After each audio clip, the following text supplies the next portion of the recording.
Good morning, all. Shalom Shabbat. And I'm here at home with my family, and I'm sleeping in as usual. But I had a dream that I'd like to share because it was so vivid and meaningful to me. I dreamed about this house, and there were a lot of people living in it. And on the top, there was like a upper stairs loft where this girl lived. And I remember she invited someone up, and she told him, please don't let anyone know what I have up here. It was this immaculate, gorgeous set of, it was like these pathways that just overlooked everything else down below, and it was immaculate. And they were rails to protect you from falling and everything, but it was more than just a loft that overlooked, like, the lower floor. It was just a whole system, but she lived up there, and she brought him up there. But he was, I think he was like a drug dealer or something, because she brought him up there, and then downstairs someone started banging on the door. It was like they were looking for him. And then it flashed to the downstairs and all the people that were downstairs. And I was downstairs, and I had a friend. There was a female, thank you, Angel, named Angel, but she wasn't my dog Angel. She was a person. And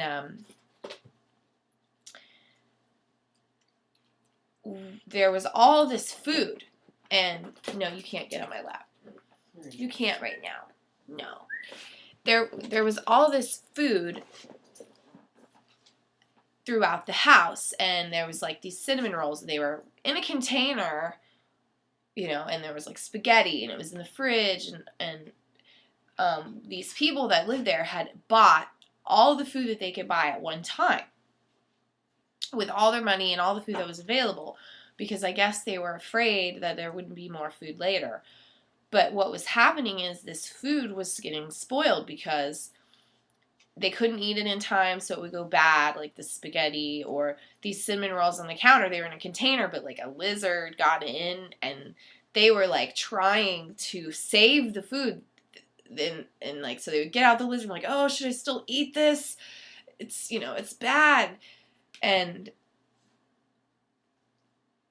that was this big thing. And then they started blaming, they started blaming the lizards, and they started blaming the insects. And then like there was this one cabinet, and we opened it up, and there was like holes going down to the ground, and these ants had burrowed up through the house, brought the sand up into the cabinet and filled it.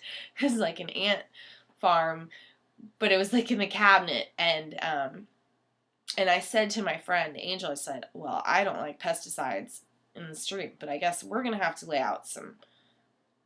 use something real. And the only thing I had were these roach traps, and we hadn't even seen roaches. It was lizards and ants. But I gave her some and me some, and we started laying out these roach traps. Well, as soon as we started laying out the roach traps, giant roaches started coming out. And it was weird because we hadn't actually seen any until we started laying out the roach traps. So it was just like this house was just overrun. But at the top level, it had been immaculate until this drug dealer or whoever came in. And then all of a sudden, I look out the back door. It was like a screen door, back door, and it became apparent that we were in like a mobile home or something. Whereas earlier in the dream, if you were up on that top level, you would think we were in like a palace. But now we're in like this mobile home, which would explain how all these things were coming up through the cracks, because it was old and rotting or whatever. But it wasn't the house, it was like all that food. Anyway, so I'm looking out the back door, and there's this giant mattress just laying on the ground, like the size of a trampoline. Like it would have been a trampoline, but in my dream it was a mattress, and it was rectangular instead of round. And there was a baby on it. a really fat, blonde, maybe like 9 to 12-month-old baby girl on it. And I saw the baby, and immediately I wanted to go to the baby, and I looked to my friend and I said, "Is that a hallucination, or am I seeing a baby?" And she's like, "It's a hallucination." And I went out and I said, "Well, it just looks real to me." I went out and I started playing with the baby and bouncing the baby, and she was just like happy and perfect and fat. And I said to my friend, "If this was my baby, I would name her," and I don't remember what I said. I don't remember the name, ironically enough. But I remember saying what I would name her. I just don't remember what I said. And then, remember, it was night. Around the mattress, this giant, it's like a platform, was this dog, this pit bull.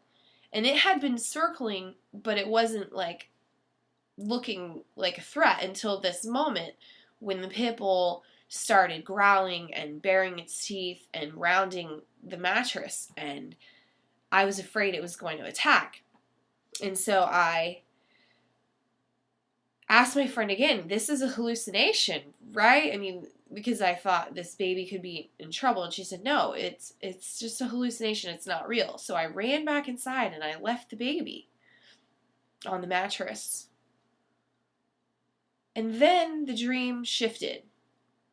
And it became that we were a military family and we were moving, and my husband was talking to the transport office to arrange the move, which actually this did happen yesterday. We are a military family, we are moving, and my husband did talk to the transport office, but in this dream he just said, my wife, she just, it was so many years ago when we lost that child. She just, every once in a while, it's happened for years, she'll just hallucinate and see these babies. So then it shifted again, and there was this memorial service, and all of these mothers and wives and sisters were there honoring people that they had lost, mostly in the military. And this one mother, she got up and she was giving her story. And she said, she talked about her son that she had lost, and that's what everyone was doing. It was mourning. But then she said, years ago I ran into a woman, and I think she said on a train, I don't know, somewhere in transit, being in the military. I ran into a woman, and she said to me, "Oh, I'm having a little bit of bleeding and cramping, but that little guy, he's fine. He's going to be just fine." And that woman was never able to let go of what she lost.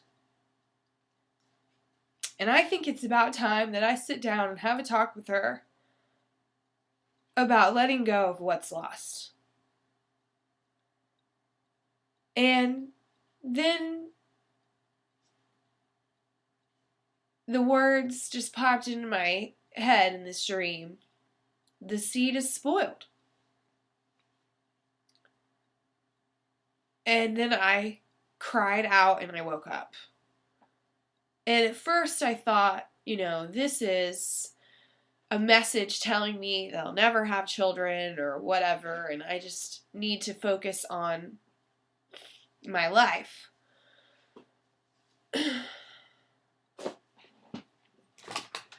Because I have lost 2 children.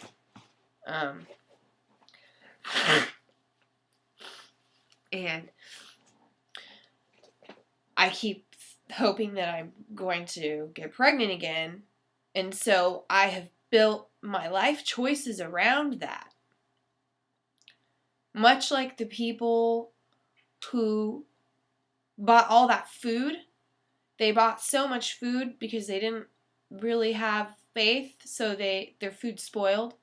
And so what ended up happening is the bugs and the creatures got in it, because that's how nature works. When we can't use something, nature will use it.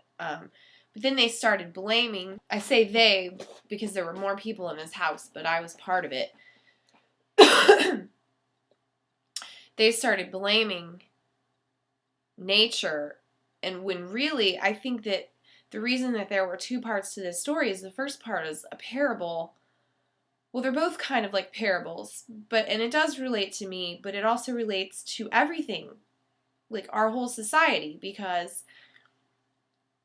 when you're hoarding things, like people that are hoarding 9mm bullets right now, or people that hoard food, or like the Israelites in the desert, that one woman in the desert trying to gather up all this manna, and she's told, no, just take what you need and have faith that you'll be provided for. Just like the sparrows, they don't worry about what they're going to eat tomorrow, you know? And so it was like a parable. It wasn't the lizards that were the problem or the ants. They wouldn't have even come up in the house if there wasn't all that extra food. If the people had just bought what they need, this house that I was in, then that wouldn't have happened. So there's no need for the pesticides. And that's a parable for also, loss. If you lose something, if something is spoiled, you can't save it. If your food is bad, you shouldn't waste your time going, how can I eat this food? You've got to throw it out. You have to move on. So like me, with these babies that I lost, maybe the seed was spoiled. Maybe they were,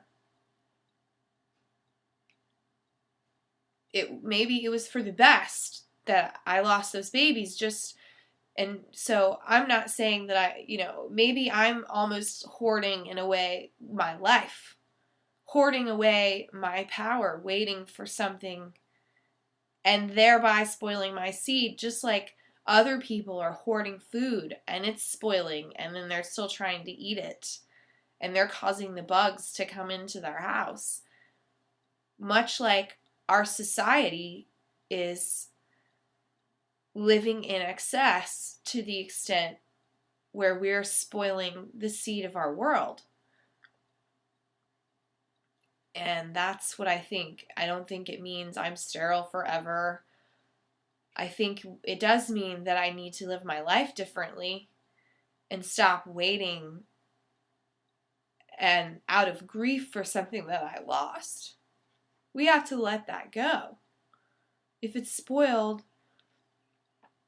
throw it out. So if there's something spoiled in your life,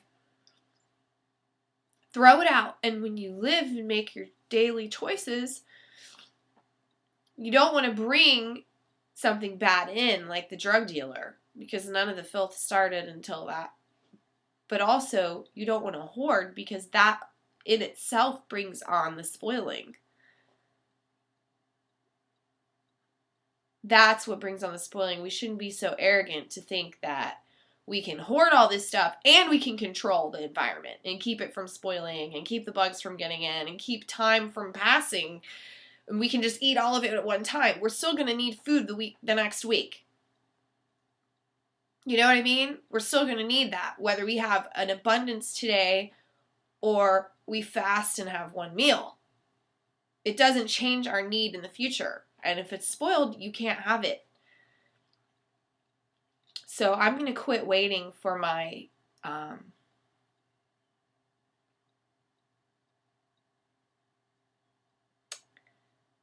child to come, that I don't really know if it's going to come, because I'm spoiling my life. And I want you, if there's something in your life that's spoiled, I want you to throw it out. And I think that's what that dream was about. And I hope that dream helps you too.